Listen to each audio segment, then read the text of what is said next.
mucho gusto darles la bienvenida a una edición más de nuestro programa Diálogos por la Educación del Centro de Cooperación Regional para la Educación de Adultos en América Latina y el Caribe.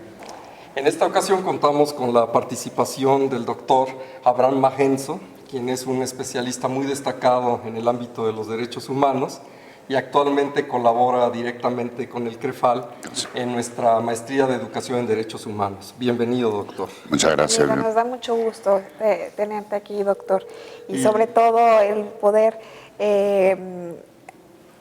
participar y compartir tus experiencias y tu trayectoria en el campo de los derechos humanos. Y también nos acompaña la maestra Mercedes Calderón García, quien es la directora general del CREFAL. Y quisiéramos pues abrir esta entrevista preguntándole al doctor Magenzo acerca de la vinculación entre educación inclusiva y derechos humanos. En su perspectiva y en su experiencia, ¿cómo se vinculan ambos aspectos, la educación inclusiva y la educación en derechos humanos? ¿Cómo no? Bueno, como decía un amigo, antes de contestar voy a decir algunas palabras. Agradecer a CREFAL la gentileza que han tenido de invitarme, a su directora. Gracias. Y decir que yo en cierta medida me siento aquí en casa, porque he colaborado tanto con la maestría en Educación en Derechos Humanos y Políticas y con el diplomado que van a pronto Arrancar. Y estaba pensando también y le comentaba a la directora que hoy día hay un tema transversal en toda América Latina que tiene que ver con la inclusión también, que es el de la convivencia escolar y de la violencia escolar, que son temas que están muy relacionados con los derechos humanos y muy relacionados también con la inclusión. Quizá uno de los grandes temas de la violencia escolar es la poca capacidad o preparación que tienen los estudiantes para poder convivir con el distinto. Así es. Yo acabo de publicar un libro en Colombia sobre bullying, a raíz de varias investigaciones que hemos hecho en Chile sobre bullying, que es una manifestación muy severa de la violencia, y lo que se nota en las investigaciones es que los grupos excluidos, niños que participan de las escuelas inclusivas, que es todo un tema que hay hoy día en América Latina, sin embargo esos niños y niñas, por ser distintos, un niño down o un niño indígena que participa de una escuela inclusiva, son objeto de violencia mayor o de bullying mayor, y la investigación así lo muestra, que los niños o las niñas que son como del grupo dominante, podríamos llamar. Entonces, insistir en el agradecimiento a CREFAL, y quizás verdaderamente deberíamos que meternos en una, no sé si una maestría o un diplomado sobre convivencia escolar. Hace falta crear o formar personas que entiendan bien el tema de la violencia como un tema de discriminación y de exclusión. Entonces eso es una invitación para que pensemos quizá en una nueva aventura importante que está transversal en casi todos los países de América Latina. Y aceptamos con un gran desafío y compromiso, porque es una preocupación de los gobiernos de América Latina el tema de cómo convivir en la diversidad y cómo plantear la inclusión en un contexto de diversidad cultural, diversidad lingüística, incluso de capacidades diferentes. ¿Cómo hacemos inclusión? Bueno, justamente ese es nuestro tema el día de hoy, la inclusión. y bueno, que nos platicaras cómo se correlaciona con los derechos humanos. Lo primero que hay que señalar es que el tema de la relación que hay entre educación en derechos humanos e inclusión es muy estrecha. La exclusión está dada precisamente en relación con violación a derechos fundamentales. Y en consecuencia uno podría hipotetizar que si estamos tratando de construir escuelas o de crear escuelas inclusivas, uno podría hipotetizar que si los estudiantes de edades muy tempranas comenzaran a entender que el otro, distinto pero igual, ¿no es cierto?, es sujeto de derechos. Entonces, hacer toda una educación para entender que la inclusión es un derecho, no es un regalo que hace el gobierno o el Ministerio de Educación o la Secretaría de Educación, es un derecho.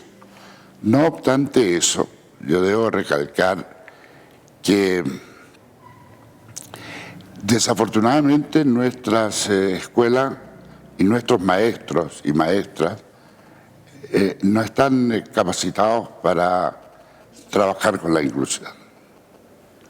El maestro por lo general trabaja con la norma y todo niño que sale de la norma, ¿cierto?, un niño o una niña down, o un niño con cierta discapacidad intelectual, o un niño que pertenece a algún grupo originario indígena, ¿cierto?, el maestro no sabe cómo aceptar a ese niño e incluirlo en la escuela. Él sabe trabajar, y con signo de interrogación porque hay dificultades también, con el niño, no sé, de la norma. Pero aprender a trabajar con un niño down o una niña down, ¿cierto?, o con un niño con incapacidad intelectual que le cuesta y que necesita un ritmo distinto al resto de esto, los profesores no están capacitados. Y ahí hay entonces un trabajo enorme que hacer de capacitar a los docentes para que puedan manejar esta situación. Ahora, yo lo que sostengo es que la mejor manera de que el docente se capacite es la experiencia propia, de decir, no tanto el discurso, porque el discurso lo van a asimilar, pero otra cosa es con guitarra, como se dice, otra cosa es la acción. Entonces, habría que trabajar, acompañar, o sea, algunos tutores deberían que ir acompañando al docente en la experiencia misma de cómo trabaja con una niña o con un niño down, o con un niño con ritmo de aprendizaje distinto, o con un niño que pertenece a otro lenguaje, a otra cultura. Pero en la experiencia, más que tomarlos a un curso, entregarle todo el material todo el material teórico de lo que es la inclusión, sino que realmente la inclusión yo creo que se aprende en la vivencia con la inclusión. Si a mí me da el tiempo, un minuto, de contar una experiencia personal. Adelante. Sí, estuve en el año 2001, creo, en la ciudad de Durban, en Sudáfrica. Y ahí se reunieron todos los excluidos del mundo. Y no estoy exagerando. Desde la India, los grupos afro, los grupos de los pueblos originarios, name it, como se dicen, todos estaban ahí. Y yo estaba ahí también, porque fuimos a dictar un curso de educación en derechos humanos, Y empecé yo a convivir con la inclusión o con la diversidad. Mire, me miraba una joven hindú con unos ojos negros así grandes, y yo no sabía qué es lo que me estaba diciendo.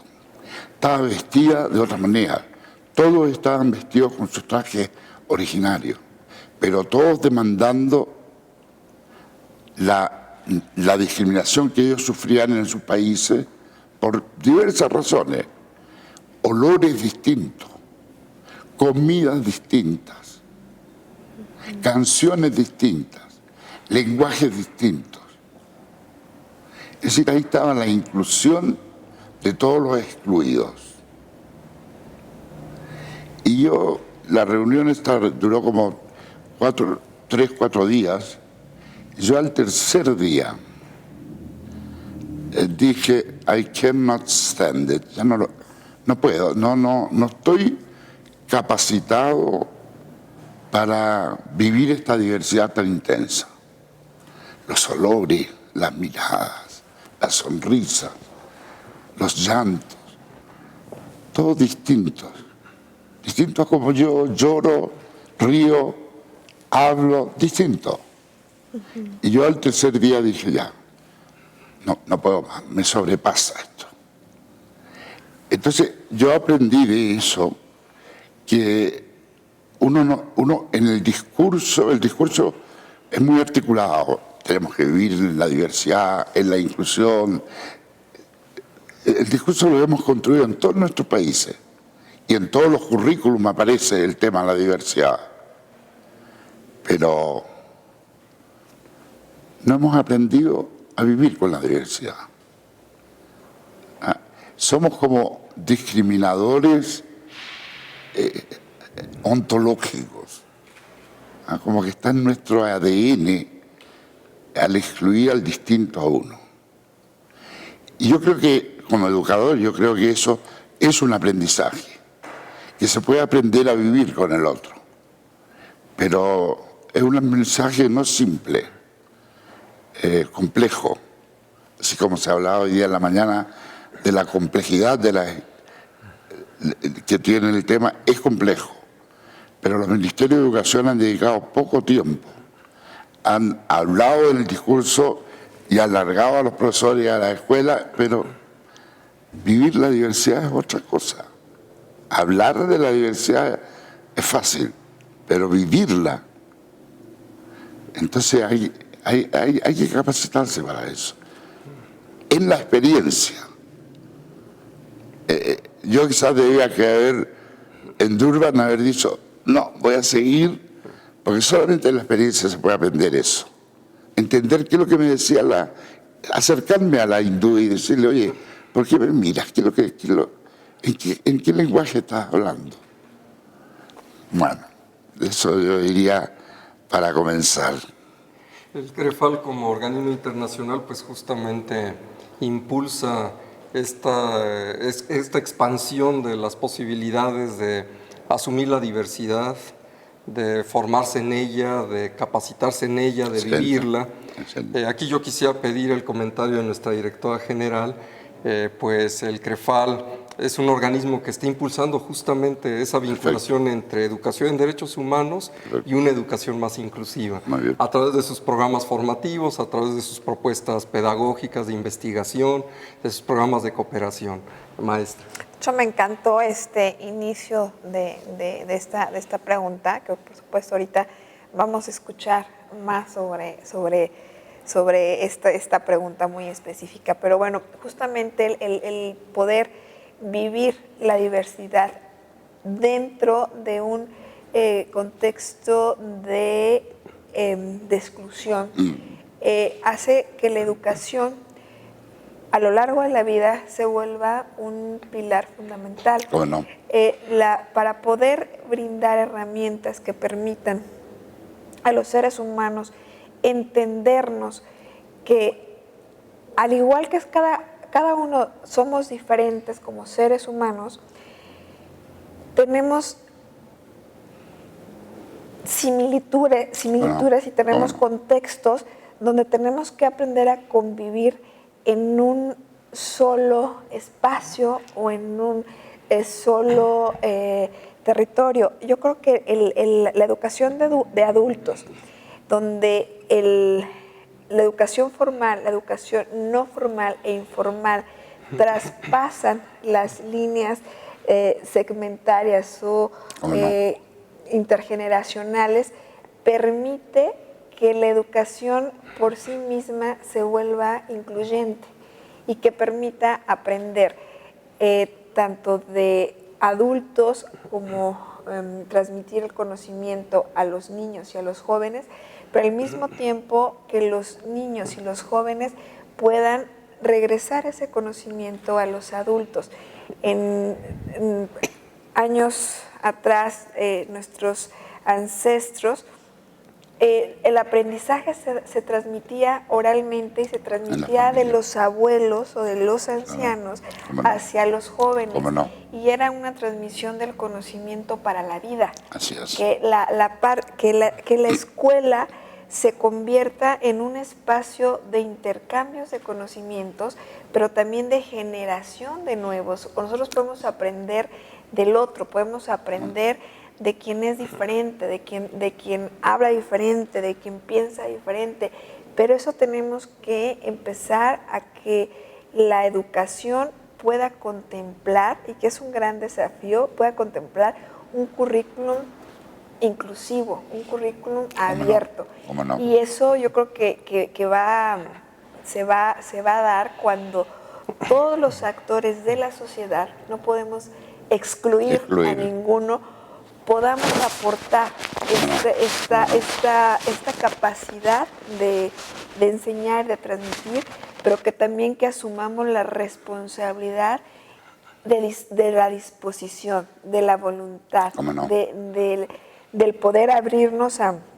aprender, a pensar que no somos los únicos, ni tampoco lo que hacemos es lo correcto, y que hay otras formas que pueden enseñarnos caminos que a lo mejor es una forma mejor de hacer las cosas. Y eso es cuando se abre la posibilidad a que los programas que ahorita CREFAL está impulsando, que justamente es que vengan de una investigación muy sustentada, de una investigación científica que nos brinde elementos que puedan traducirse en un currículum. Justamente el crear la maestría en Derechos Humanos fue una experiencia muy rica, porque fue un grupo multidisciplinario de diferentes áreas, obviamente vinculadas a derechos humanos, diferentes países, que construimos un currículum, una propuesta unificada, pero dentro de esta diversidad de opciones. Entonces, yo creo que ese fue un muy buen ejemplo que a partir de esto nosotros llevamos programas que tengan estos elementos, que se construyan no de un protocolo o procesos ya muy definidos de lo que se debe hacer. Tenemos que llevarlos, tenemos que traducirlos a lo que las comunidades requieren y a lo que las comunidades nos pueden retroalimentar para hacer un programa que realmente responda a generar inclusión desde el derecho que se tiene de formarse, de educarse, de aprender y de transmitir. Y eso es lo que CREFAL ahorita en esta etapa estamos muy focalizados y buscamos, nos acercamos y compartimos con personas que han estudiado el tema, pero que aparte tienen un trabajo en campo. Eso de un experto y un conocedor en el tema que nos comparta de una manera muy humana el haber vivido una experiencia de diversidad no es fácil. Y que aparte dices, bueno, a ver, aquí hay un tema que hay que atender. Entonces, en yo te digo que CREFAL es encantado de asumir este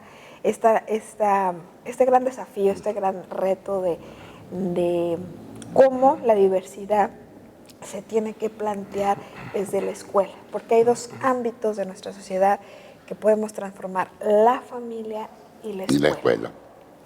Perfecto. Bueno, Mercedes, lo que tú estás señalando es un tremendo desafío. Tratar de pensar, tanto en la educación de adultos como en la educación escolar formal, de tratar de construir un currículo. Es una idea interesante. Tratar de construir un currículo que en sí el currículum tenga la diversidad incluida en el conocimiento curricular. Me explico. ¿No es cierto? Por lo general, el conocimiento en general.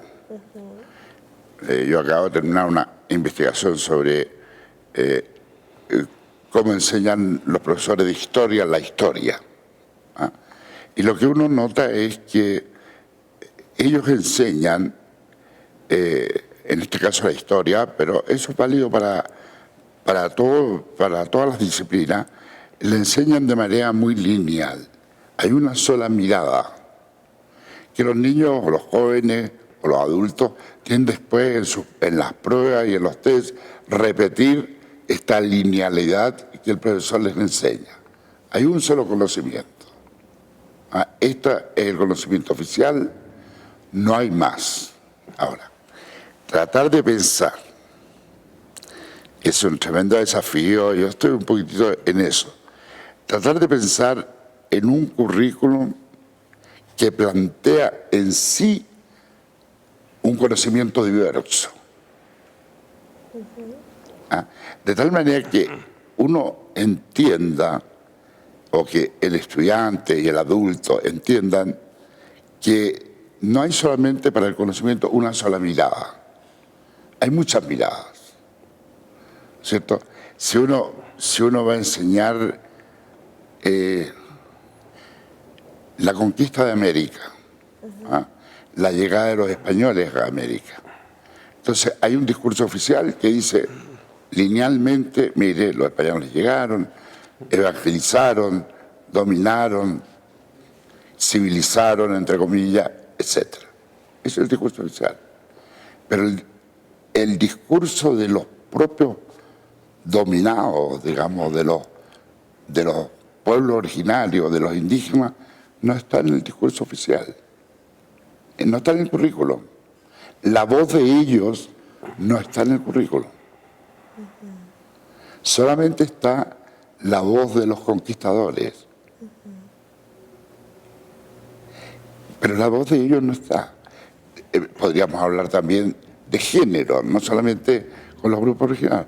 La voz de las mujeres en el currículum no está. Si uno revisa, por ejemplo, el listado que le entregan a los estudiantes sobre los grandes inventores científicos, el 99% van a ser hombres y las mujeres van a mencionar a Madame Curie y punto. La voz de las mujeres no está. Y en la historia y en la ciencia hay una manera distinta de la mujer de cómo se relaciona con el entorno. Esa voz no está. Esa voz no está. Entonces, el desafío que tú me planteas, que yo acepto, porque está en mi concepción, y que está muy ligada a los derechos humanos, de poder construir un currículum diverso, con miradas distintas. No un conocimiento plano, un conocimiento que tiene tensiones, que tiene conflictos, que tiene controversias. En derechos humanos ni que hablar, en la historia ni que hablar. En ciencia hoy día existe la etnociencia, la etnomatemática, es decir, matemáticas que rescatan las concepciones sociales para la enseñanza de las matemáticas. Pero eso en nuestro currículum no está. Entonces, la contradicción que se produce es que hablamos de la diversidad, pero nuestro currículum no es diverso. Ni que hablar de lo que yo decía al principio, de que la escuela no está preparada para la diversidad, pero nuestro currículum no está construido para la diversidad.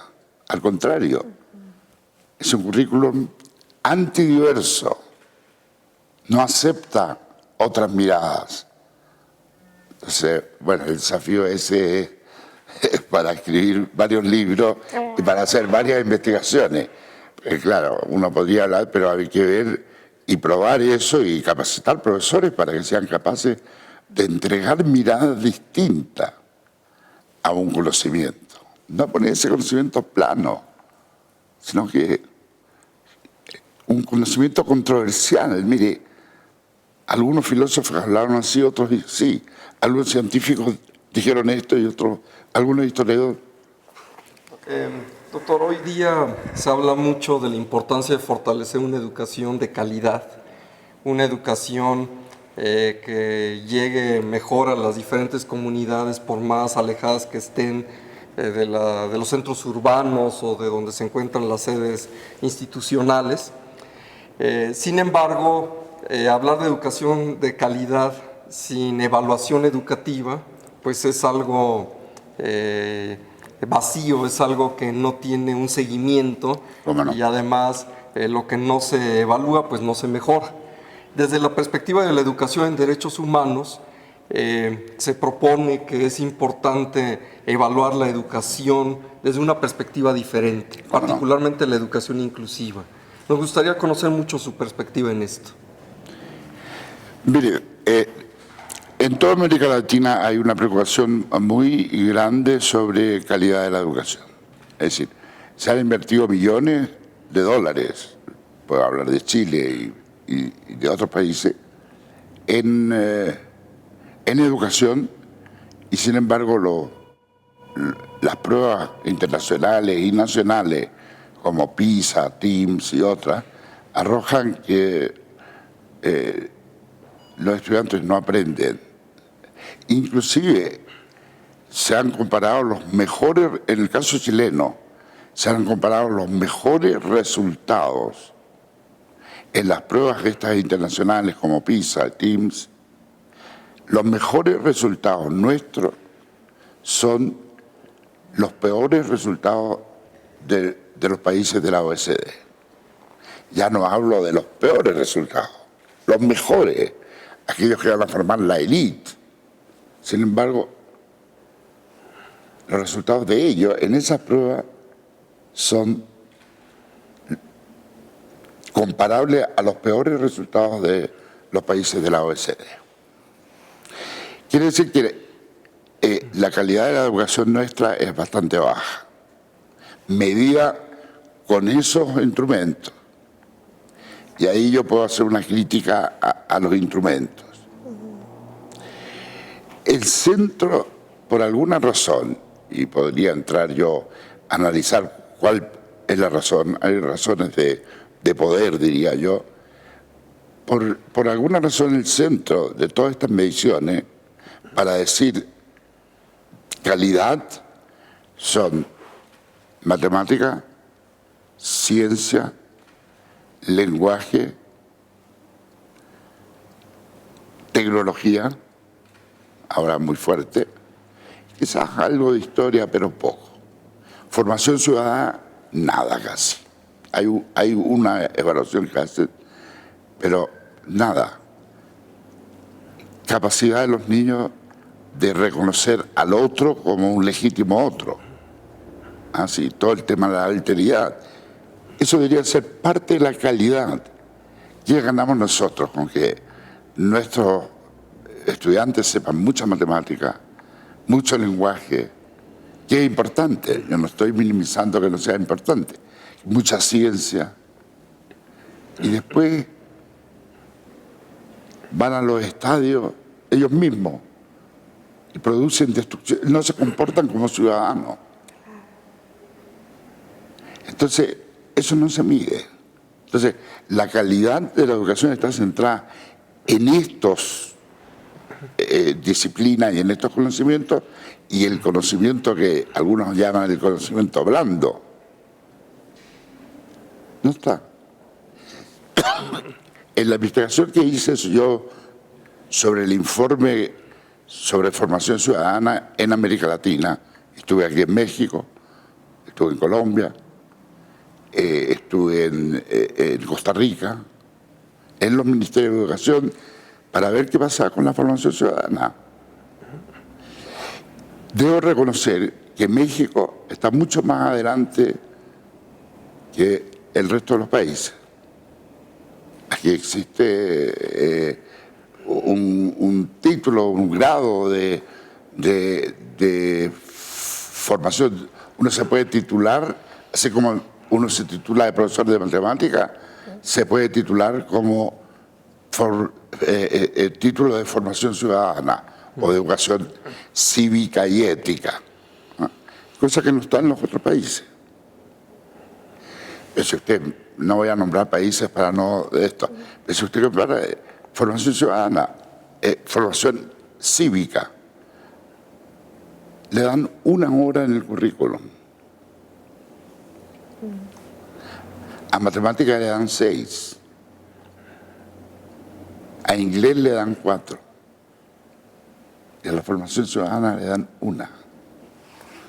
Entonces, uno empieza, y yo en el informe lo señalo, uno empieza a pensar de que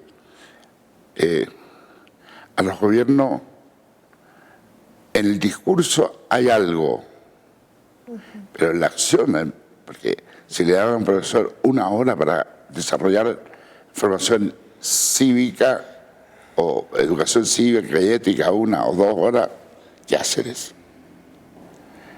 Entonces, el currículum se construye en tiempo.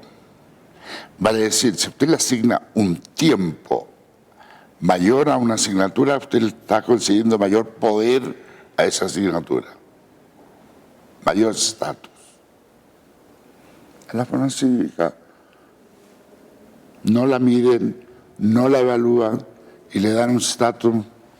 Entonces después nos quejamos que nuestros niños y nuestros adultos no son ciudadanos.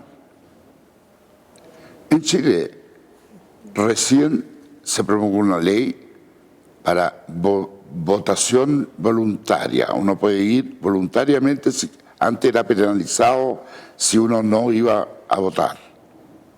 Ahora es voluntario. El 60% de la ciudadanía no fue a votar en las últimas elecciones. Y de ellos los jóvenes en un 90%.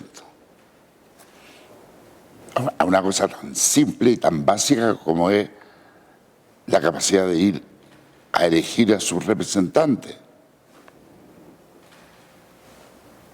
Entonces, ¿de qué calidad de educación estamos hablando? Bueno. Como puede verse, hay grandes retos en la implementación de la educación inclusiva en la región de América Latina y el Caribe. Todos estos retos, pues hay diferentes recomendaciones y propuestas para abordarlas a partir de instituciones que han sido creadas ex profeso para esto y también, por supuesto, a partir de las propuestas de los organismos internacionales.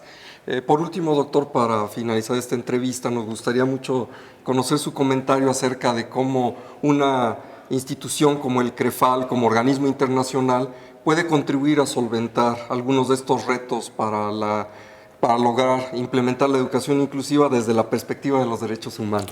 Mire, yo creo, y creo no equivocar, que CREFAL en América Latina es una institución conocida, legitimada y con mucho prestigio. Entonces ustedes y yo, me voy a formar parte, tenemos la solvencia moral para decir las cosas en su nombre con respecto a la inclusión, por ejemplo. Y decirlas sin temores, en un lenguaje apropiado, obviamente, pero decirlas, hacerlas notar. Esta es una institución que puede tener voz legítima y ser escuchada. Pero pero hay que hablar, porque si no hablamos no nos escuchan, aunque a veces hablamos y nos escuchan pero hacen otra cosa. Pero yo creo que entonces, en ese sentido, yo creo que CREFAL tiene que hacerse presente en los ministerios de educación. En los ministerios de educación. Mire, yo encontré la investigación esa, que escaso, con excepción de México, escasos países, las universidades preparan profesores para la formación ciudadana. En Costa Rica hay 2 universidades en total que tienen cursos de educación, formación ciudadana y de derechos humanos. En Colombia, el Ministerio de Educación no se mete en la autonomía de las universidades y las universidades no enseñan eso. Entonces, yo creo que CREFAL tiene esa fuerza para poder decir, mire, ¿qué está pasando con la formación inclusiva? ¿Qué es lo que están haciendo? ¿Por qué? Nosotros hemos investigado, estamos formando gente, vamos. No sé si es muy desafiante, la directora me dirá. No, de hecho, justamente CREFAL lo hace desde la práctica, incluyendo justamente a toda América Latina, ¿Cómo no? para poder ser un referente y una voz en el tema de inclusión. Justamente por eso es de que nuestras líneas, tanto de investigación como de formación, se alinean a que la inclusión sea transversal y que realmente podamos hacer una contribución de la teoría a la práctica, de la investigación a la acción, que eso es